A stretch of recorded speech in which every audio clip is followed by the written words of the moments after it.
সকলোলৈকে নমস্কাৰ। এইবাৰৰ মূল্য মধুৰতা। মধুৰতাৰ মহত্ব।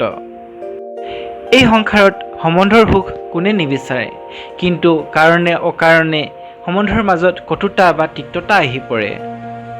আৰু এই তিক্ততা বাঢ়ি গ'লে সম্বন্ধৰ মাজত বিভেদ আৰু বিশৃংখলতাৰ সৃষ্টি হয়।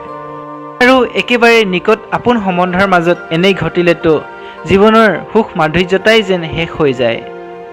এনে পৰিস্থিতিত এই সমস্যাৰ সমাধানৰ উপায় হৈছে মধুৰতা। কিয়নো এই মধুৰতা সেই অমৃত যি ভগ্ন সম্বন্ধসমূহক পুনৰ নৱনিৰ্মাণ কৰিব পাৰে। প্ৰেমপূৰ্ণ মাধুৰ্যযুক্ত কেইষাৰমান কথায়ো ভগ্ন হৃদয়ক সংযোগ কৰি দিয়ে। সংবেদনশীল পৰিস্থিতিত মধুৰতাই যাদুকৰী জড়িবুটি দৰৱৰ যেন কাম কৰে। আৰু সেয়েহে কোনোবাই যদি পৰস্পৰৰ সম্বন্ধৰ মাজত থকা তিক্ততাক সহজতে দূৰ কৰিব বিচাৰে, তেন্তে মধুৰতা ধাৰণ কৰিবই লাগিব।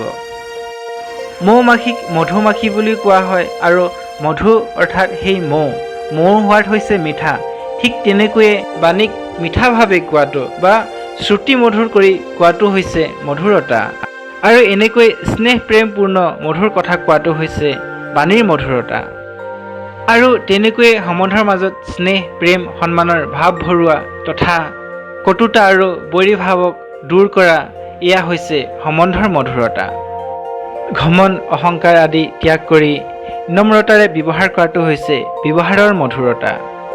বিনম্ৰতা ইয়াৰ মাতা, আৰু আত্মিক অৰ্থাৎ আধ্যাত্মিক স্নেহ ইয়াৰ পিতা। যেনেকৈ মিঠা সোৱাদৰ অন্ন, ই পায়সেই হওক বা অন্য কোনো ধৰণৰ মিঠাই, মিঠা সোৱাদ সকলোৰে ভাল লাগে। তেনেকৈ মধুৰভাষী ব্যক্তি সকলোৰে প্ৰিয় হয়। মধুৰ সুললিত শুৱলা কথাই কাণক আৰাম দিয়ে বা মনত শান্তি দিয়ে। সুমধুৰ সংগীত শুনিবলৈও সকলোৱে কিমান যে ভাল পায়। লতা মংগেশকাৰৰ শুৱলা গীতেই হওক নতুবা আন কোনো কণ্ঠশিল্পীৰ শুৱলা গীতেই হওক, সকলোৱে ভাগৰুৱা মনক আৰাম দিয়ে আৰু মনটো ৰঙীন কৰি তোলে। কিন্তু এটা কথা সদায় মনত ৰাখিবলগীয়া, নিজৰ স্বাৰ্থ সিদ্ধিৰ কাৰণে মিছা প্ৰশংসা বা তোষামোদ কৰিলে, মিঠা মিঠা কথা কৈ বা চলাহী কথা কৈ মন ভুলাবলৈ চেষ্টা কৰাটো সেয়া মধুৰতা নহয়, তাক চাটুকাৰিতা বুলিহে ক'ব পাৰি। ইয়াৰ পৰা কামটো হৈ যায়, কিন্তু যেতিয়া সত্য সন্মুখলৈ আহে তেতিয়া জুলুঙাৰ মেকুৰী ওলাই পৰে। সেয়ে এনে হোৱাৰ পৰা বাচি থাকক। মধুৰতা বাণীতেই থাকক বা ব্যৱহাৰতে, ই সৰ্বদা সৰ্বস্থানে প্ৰিয় হয়।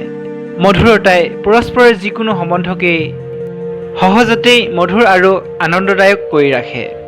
মধুৰতা বাস্তৱিকতে খোজমিজাজ ব্যক্তিৰ পৰিচায়ক। সুখী আৰু আনন্দ মনৰ ব্যক্তিয়ে সহজতেই নিজৰ কাৰ্য ব্যৱহাৰত মধুৰতাক প্ৰকাশ কৰিব পাৰে। ইয়াতকৈও ডাঙৰ সত্য কথাটো হ'ল, এই সদ্গুণ এটা অলৌকিক আধ্যাত্মিক বীজ, যি অংকুৰিত হ'লে আদৰ্শৱান ব্যক্তিত্বৰূপী বৃক্ষত সন্মান, সদ্ভাৱনা, নম্ৰতা, ভাতৃত্ববোধ আদি দিব্য গুণৰূপী মধুৰ ফল লাগে। অতঃ জীৱনত প্ৰেম, আনন্দ আৰু সুখৰ অনুভূতিৰ কাৰণে মধুৰতাৰ গুণক ধাৰণ কৰক আৰু জীৱনৰ তৃপ্তি পাওক। এয়াই আপোনালৈ আমাৰ আন্তৰিক শুভকামনা থাকিল। ধন্যবাদ।